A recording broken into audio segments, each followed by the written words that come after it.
जय भीम साथियों, बाबा साहब ने गैर बराबरी के खिलाफ लड़ा।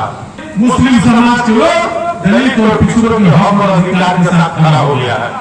आज वो लोग जो बाबा साहब को नहीं मानते थे, जो बाबा साहब के संविधान का विरोध करते थे और आज भी बाबा साहब के बनाए हुए कानून में हमेशा छेड़छाड़ करते हैं। ये वास्तव यूनिवर्सिटी पर विश्वास नहीं कीजिए। फेसबुक और इंस्टाग्राम की यूनिवर्सिटी पर बताए गए रास्तों पर मत चलिए। बाबा साहब भीमराव अम्बेडकर की पढ़ लीजिएगा, आपको जीवन में कोई पीछे नहीं छोड़ सकता। जो पीढ़ी का बहुत बाप दादा है, जो वोट भी आज तक नहीं खाया और दुनिया से चल भी बसे। 90 के दशक में लालू प्रसाद यादव जी ने इतनी ताकत देने का काम किया, जुबान में भी ताकत देने का काम किया और सीने में भी ताकत देने का काम किया। तो कम से कम आज कोई माइक ला रहे हैं जो हमारे गरीबों को वोट देने के अधिकार से वंचित कर दे। इस न्यूज के प्रायोजक है अफजल फर्नीचर। बाबा साहब भीमराव अम्बेडकर जी को सच्ची श्रद्धांजलि तब होगी जब हम उनको बताया रास्ते पर चले। हम लोग तो पार्टी ने निर्णय लिया, हम लोग तो पार्टी के नेता तेजस्वी प्रसाद यादव जी ने कहा कि सभी पंचायतों में राष्ट्रीय जनता दल के कार्यकर्ता बाबा साहब भीमराव अम्बेडकर की जयंती मनाएंगे। क्यों? बाबा साहब भीमराव अम्बेडकर को जो पढ़ लेगा और बाबा साहब भीमराव अम्बेडकर को जो समझ लेगा वो गुमराह नहीं हो सकता है। क्योंकि उन्होंने हमको संविधान में ताकत दिया, तो ताकत दिया किस? हमको दलित वर्गों में बांटा, अति पिछड़ा वर्ग में बांटा, पिछड़ा वर्ग में बांटा। चूंकि कौन हमारा रहजन है और कौन हमारा रहबर है, कौन अच्छाई चाहने वाला है, कौन बुराई चाहने वाला है, इसका जो है पहचान आपको हो जाएगा। इसलिए हम तमाम लोगों से हम कहना चाहेंगे कि आप लोग संगठित होइए, शिक्षित होइए, संघर्ष कीजिए और कौन आपको भलाई कर सकता है इसको याद रखिए। समय पर बहुत सारे लोग आते हैं, सब कहते हैं कि हम ही आपका हमदर्द है, लेकिन जब जाइएगा मिलिए तो बगल में बैठने से भी छुआछूत होता है। ये स्थिति है। बाबा साहब को इसलिए हम याद करते हैं कि बाबा साहब ने गैर बराबरी के खिलाफ लड़ा, छुआछूत के खिलाफ लड़ा और जो मनुआ स्मृति के तहत जो पहले देश चल रहे थे, लोग शासन कर रहे थे, महिलाओं को अपना टैक्स देना पड़ रहा था और बहुत ऐसा कानून बनाया गया था जो समाज में भेदभाव बहुत चरम सीमा पर था। बाबा साहब भीमराव अम्बेडकर जी के समय में इतने चरम सीमा पर था कि हमारे अम्बेडकर जी को स्कूल में क्लास में बैठ के पढ़ने नहीं दिया गया। लोग कहते थे कि ये शूद्र है, ये शूद्र है, ये दलित है, ये हमारे बगल में बैठ जाएगा तो हम छुआ जाएंगे। ये भावना बाबा साहब भीमराव अम्बेडकर के प्रति लोगों ने रखा, लेकिन बाबा साहब भीमराव अम्बेडकर जी न रुके और न थके और अपने संघर्ष जारी रखे। उन्होंने दीवार के बदल से, खिड़की के बदल से खड़ा होकर शिक्षा दीक्षा लेने का काम किया और जब शिक्षा दीक्षा लिया तो उन्होंने देश और दुनिया में अपना नाम बनवाने का काम किया। उन्होंने संविधान लिखने का काम किया और हम आपको बता देना चाहते हैं, ये समृद्ध विचार के लोग, ये लोग नहीं चाहते थे कि संविधान पीठ में बाबा साहब भीमराव अम्बेडकर आए। उनको हरा दिया गया कि संविधान पीठ में आएंगे तो बाबा साहब भीमराव अम्बेडकर जो है अपनी बात करेंगे, गरीब दलित वंचितों को हक और अधिकार तो उसमें लिख दिया करेंगे। लेकिन साजिश कर उनको हरा दिया गया। लेकिन हम आपको बता देना चाहते हैं, बाबा साहब भीमराव अम्बेडकर जी कहां से शुरू किया? मुर्शिदाबाद, जहां 60-65% आबादी मुस्लिमों की, तमाम मुस्लिम ने बाबा साहब भीमराव अम्बेडकर को बुलाने का काम किया और वहां से चुनाव लड़ा करके और जीत करके संविधान पीठ में भेजने का काम किया। क्योंकि आपको बता देना चाहते हैं कि हमेशा से यह इतिहास रहा है कि मुस्लिम समाज के लोग दलित और पिछड़ों के हक और अधिकार के साथ खड़ा हो गया है।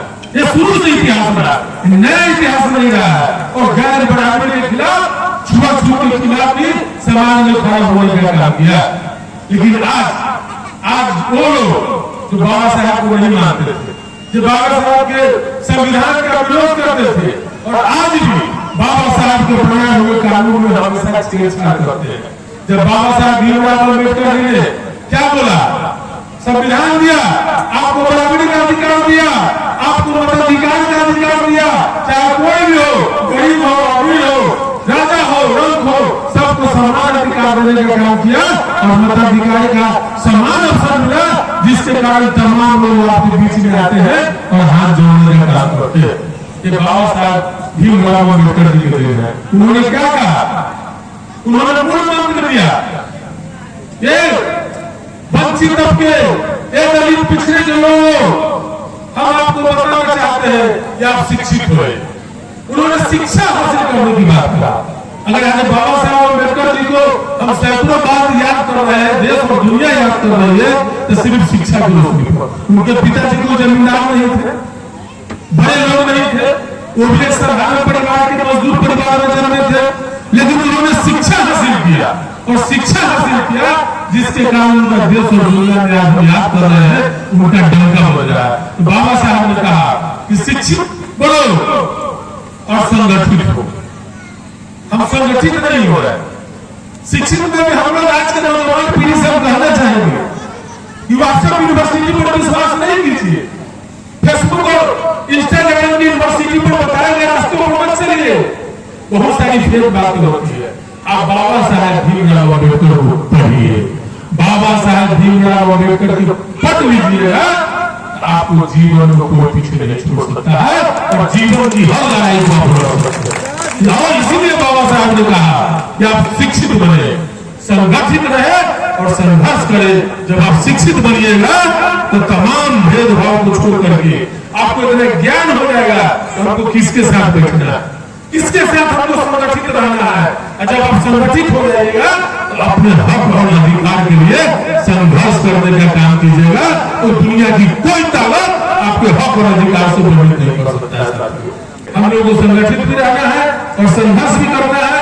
और आज की सरकार जो बाबा साहब भीमराव अम्बेडकर के लगाए गए संविधान के तहत जब हमारे बच्चे पढ़ने लगे और डॉक्टर, इंजीनियर और IPS बनने लगे और IAS बनने लगे, तो इन लोगों को पेट में दर्द हो जाए।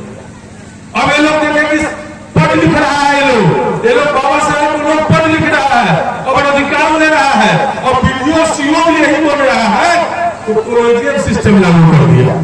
क्या नौजवान साथियों, गौर से समझना इस बात को।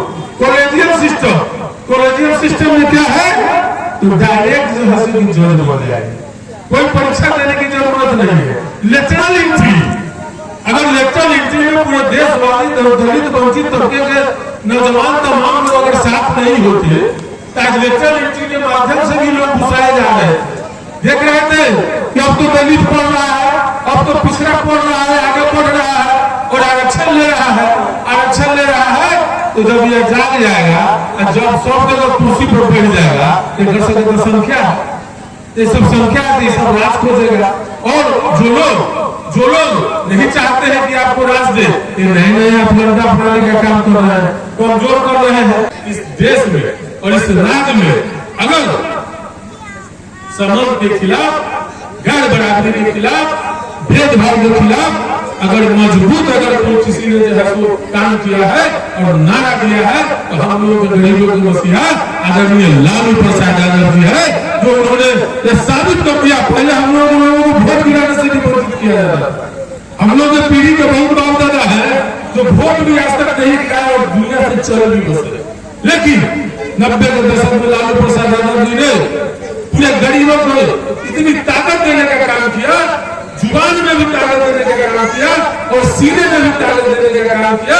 तो कम से कम आज कोई माई का लाल नहीं है जो हमारे गरीबों को वोट देने के अधिकार से वंचित कर दे। लालू प्रसाद यादव जी का देना, इसलिए कोई बात को समझना होगा।